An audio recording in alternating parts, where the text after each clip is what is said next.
Bonjour à vous, c'est Singe Psychotique qui vous parle, je vous souhaite la bienvenue dans cette nouvelle vidéo.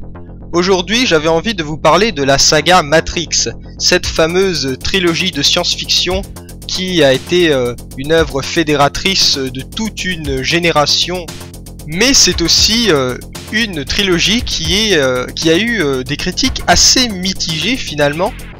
Donc voilà, alors je vais un petit peu vous parler de ces trois films. Mais ce qui est important de souligner, c'est que je vais surtout m'attarder sur les deux derniers films de la trilogie, puisque je pense que tout le monde est d'accord pour dire que le premier est un chef-d'œuvre absolu de la science-fiction, même si il y a eu quelques petits reproches de par le fait qu'il soit pas totalement original, puisque c'est vrai que les frères Wachowski, donc les réalisateurs de Matrix, eh bien, ont été très influencés par les œuvres du cinéma japonais et les mangas animés japonais, les mangas, et donc c'est vrai que on retrouve des choses dans le premier épisode qui sont presque du repompage. Je pense notamment à des œuvres comme Ghost in the Shell ou Akira, mais je pense que quand même ce film fait une sorte de synthèse de toutes les références des Wachowski, et donc au final eh bien ça reste un film qui est très intéressant et qui apporte assez d'éléments originaux pour ne pas être considéré comme un vulgaire repompage. Mais à part ce reproche, globalement le film a eu des critiques vraiment très positives, aussi bien de la part des spectateurs que de la presse. Malheureusement ce ne sera pas le cas de ces suites.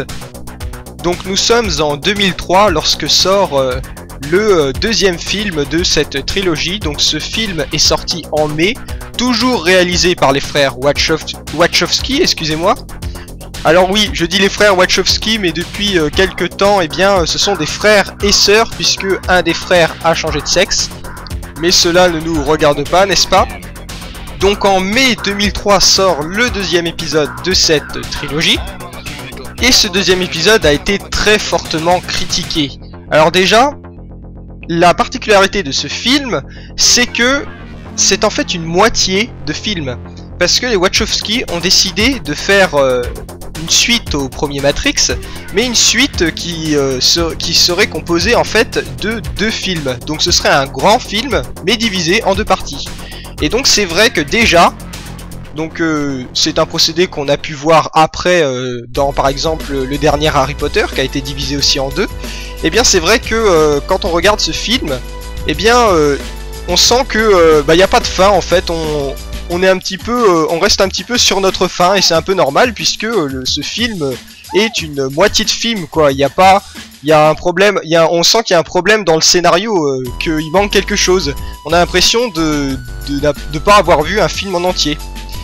Donc on pourra toujours dire oui mais dans le Seigneur des Anneaux par exemple il y a 3 films. Oui mais la différence c'est que dans le Seigneur des Anneaux chaque film dispose d'un scénario complet.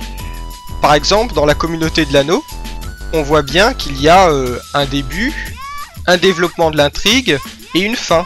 Et c'est pareil pour les autres épisodes de cette trilogie.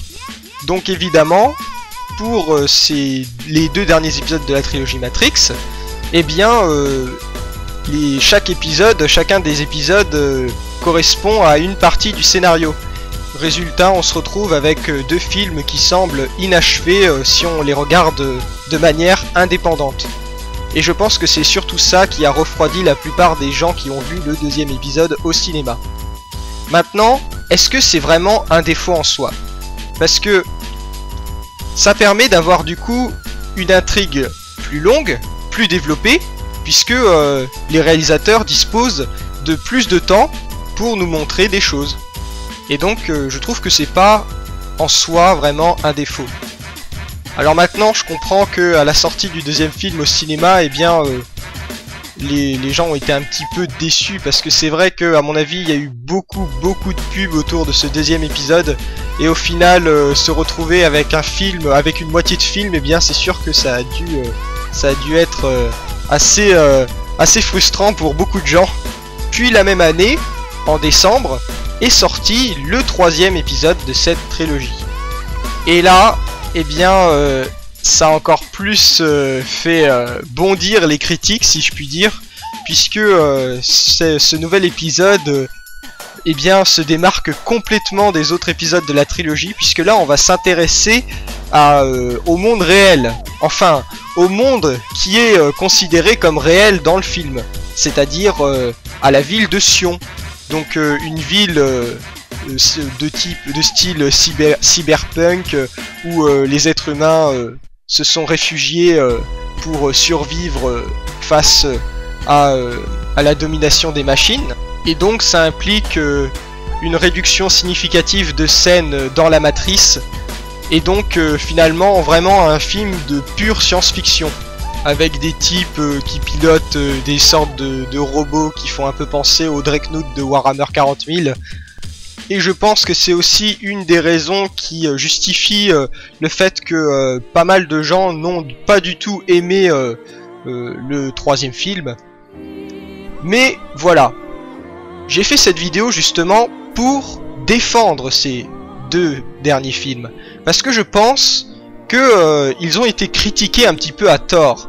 Je trouve que globalement, si on regarde la trilogie dans son ensemble, eh bien ce n'est pas une pseudo-trilogie.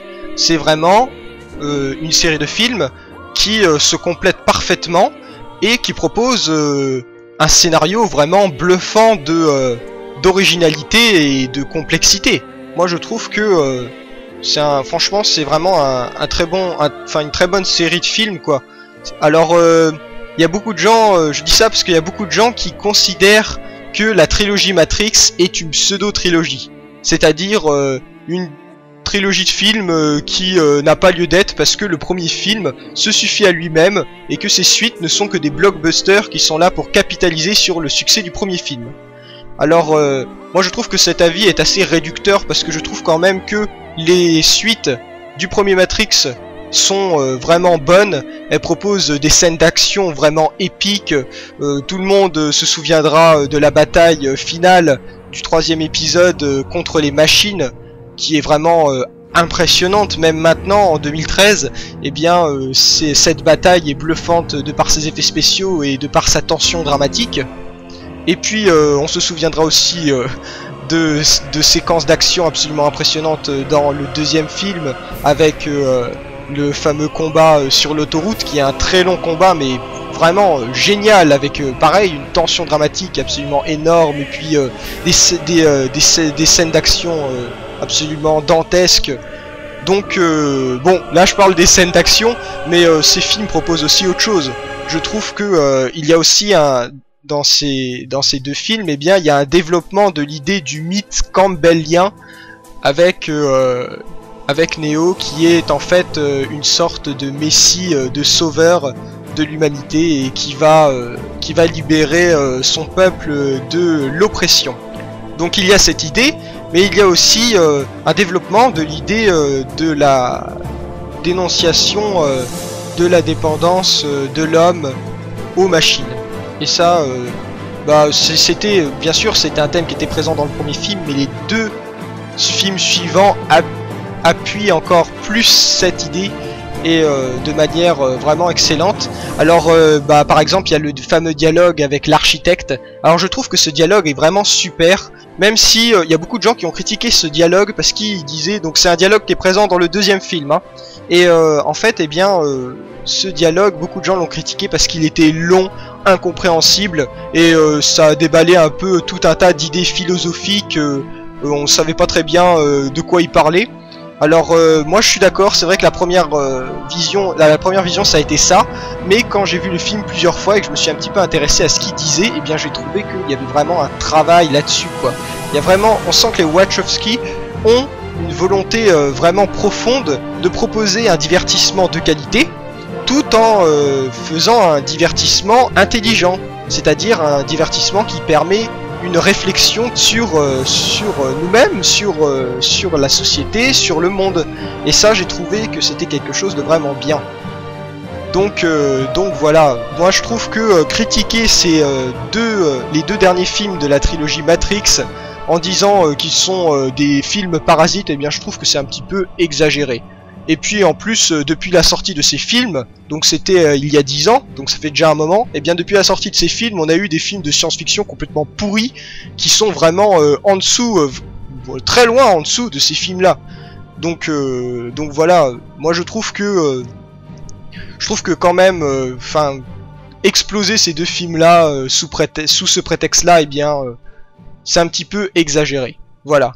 Alors, bien sûr, c'est une trilogie qui a des défauts, mais elle nous propose tellement de choses en termes de contenu et de divertissement que ça ne vaut vraiment pas le coup de considérer ces films comme des bouses juste parce que elles sont moins bien que le premier film.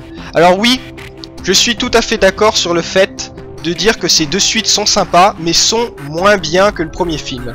Alors moi je suis d'accord, c'est vrai que le premier film est vraiment génial, mais quand même, je trouve que le premier film est génial, pourquoi? Parce que c'est le premier film. En gros, c'est le pilier central de toute la trilogie.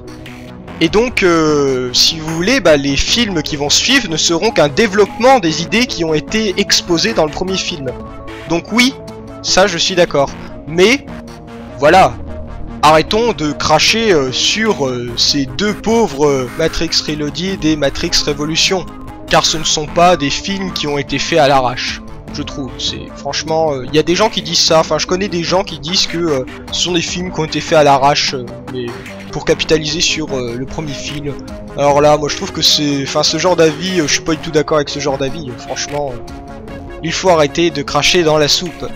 En plus, les Wachowski sont vraiment des réalisateurs, bah moi je les aime bien personnellement, parce que je trouve que à chaque fois qu'ils sortent un film, ils prennent des risques vraiment énormes.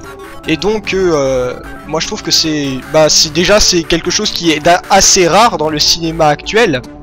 Parce que bon, faut dire ce qui est, hein, maintenant, le cinéma américain actuel, c'est des blockbusters à gogo, et puis il n'y a pas d'originalité parce qu'il y a une certaine standardisation dans le scénario. Alors que les frères Wachowski, bah, ils prennent vraiment des risques. On l'a vu avec, par exemple, Speed Racer, donc qui est aussi un de leurs films, qui est vraiment intéressant, je vous invite à le voir. Et qui, ils ont vraiment pris des risques pour un blockbuster. Enfin, si vous avez vu le film, vous savez de quoi je parle. Ensuite, bah, récemment, ils ont sorti leur fameux film Cloud Atlas, qui est vraiment exceptionnel. Et pareil, c'est un film, ils ont eu vraiment du mal à le produire, mais ça se comprend parce que c'est vrai que c'était un projet totalement fou. Et moi, je trouve qu'ils ont réussi. C'est un très très bon film. Je vous invite aussi à le voir si vous ne l'avez pas vu. Et donc voilà, je pense que nous devrions soutenir ces réalisateurs. Et c'est parce que c'est vrai qu'en ce moment, eh bien, ils sont un petit peu dans une pente descendante, les pauvres. Alors que tout ce qu'ils veulent, c'est nous proposer des bons films. Donc ce serait un petit peu dommage de les bouder pour ça, quoi. Bon, eh bien, je pense que j'ai exprimé clairement mon avis sur la trilogie Matrix. Je vous encourage à poster des commentaires. Et je vous donne rendez-vous pour une prochaine vidéo. Allez, salut!